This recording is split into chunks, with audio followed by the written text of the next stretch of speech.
Le camp de prière Jésus-Christ le Rédempteur a célébré avec ferveur son premier anniversaire. Les fidèles se sont rassemblés pour louer le Seigneur à travers des chants et danses, exprimant ainsi leur gratitude pour les miracles et les bénédictions reçues.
Selon l'évangéliste Constant Yahweh, fondateur du camp de prière, plus de 14 cas graves ont reçu la guérison dans le nom de Jésus-Christ au cours de cette année, qui ont exprimé leur gratitude à Dieu pour ces miracles. Aujourd'hui, nous sommes en célébration pour le premier anniversaire du camp parce que Dieu nous a fait des merveilles et il faut qu'on le célèbre, il faut qu'on le loue, on l'adore.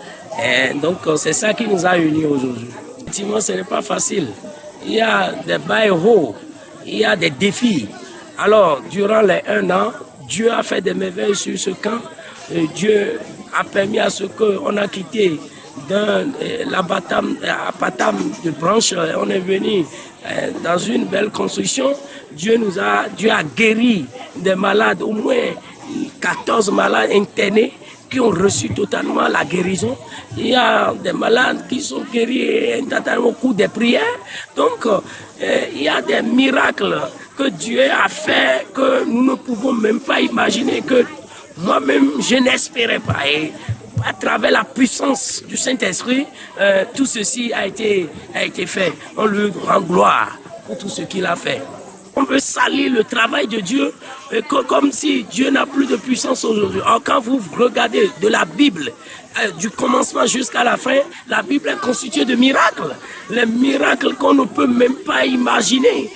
Jésus-Christ a traversé les eaux. Moïse a levé le bâton, la mer rouge est déchirée en deux, les lits sont partis, des miracles pas possibles. Mais aujourd'hui, même quand Dieu délivre quelqu'un, quand Dieu fait quelque chose à quelqu'un, on dit non, que ça c'est l'Esprit de Dieu et c'est le corps même. Et on se divise en nous-mêmes. C'est mauvais.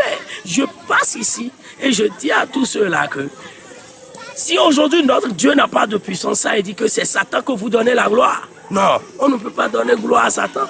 On ne peut pas donner gloire à Satan. Notre Dieu est un Dieu de miracles, un Dieu de grâce. Et tout le temps, il est prêt, il est présent à nous faire des choses que nous-mêmes, on n'imagine pas. Le peuple de Dieu, tous ceux-là qui ont resté loin ou de près, qui ont soutenu cet événement. Je rends grâce à Dieu sur leur vie. Que Dieu les rende au centuple et que Dieu les bénisse abondamment. Et que l'année prochaine, ils puissent témoigner que le geste qu'ils ont fait à l'endroit du camp, Dieu les a récompensés. La fête s'est terminée dans une apothéose de joie avec des fidèles qui continuaient à louer Dieu et à glorifier Dieu le Tout-Puissant pour tout ce qu'il a fait. Je tiens sincèrement à les remercier beaucoup, que Dieu les bénisse abondamment. Et quand on les a donné l'invitation, on ne s'attendait pas, mais ils ont fait l'effort. Et ils ont laissé les choses, les activités, les femmes, les enfants, tout ce qu'ils font, ils ont laissé et ils ont consacré ou bien sacrifié le moment à Dieu. Que Dieu les bénisse abondamment. Nous remercions vraiment Dieu parce qu'un an de vie, ce n'est pas du tout facile. Mais nous rendons grâce au Seigneur pour ce jour qui est vraiment possible et célébré. Et on a tout fait pour mettre les petits plats dans les grands pour que ce jour ait lieu dans la présence du Seigneur. C'est pour nous une réjouissance. Nous remercions simplement Dieu pour tout. Exhorter les familles à suivre vraiment les enseignements pour la paix, parce que sur ce camp de prière qui a un partenariat avec la Fédération des familles, il y a tellement d'enseignements qui sont développés les mardis. Et les exhorte vraiment la présence de combien environ de faire l'effort de rencontrer cet enseignement sur le camp de prière qui fera vraiment leur bonheur pour les enfants et également pour les familles. Je remercie vraiment le Dieu Tout-Puissant et j'encourage l'évangéliste Constant Yahweh à vraiment évoluer dans son œuvre, que le Tout-Puissant le protège. Cet anniversaire a été une occasion pour les fidèles de renouveler leur foi et leurs engagements envers Dieu. Le camp de prière Jésus-Christ le Rédempteur continue de rassembler des fidèles en quête de spiritualité et de solutions à leurs problèmes. Et cet anniversaire est un témoignage de la puissance de la prière et de l'amour de Dieu.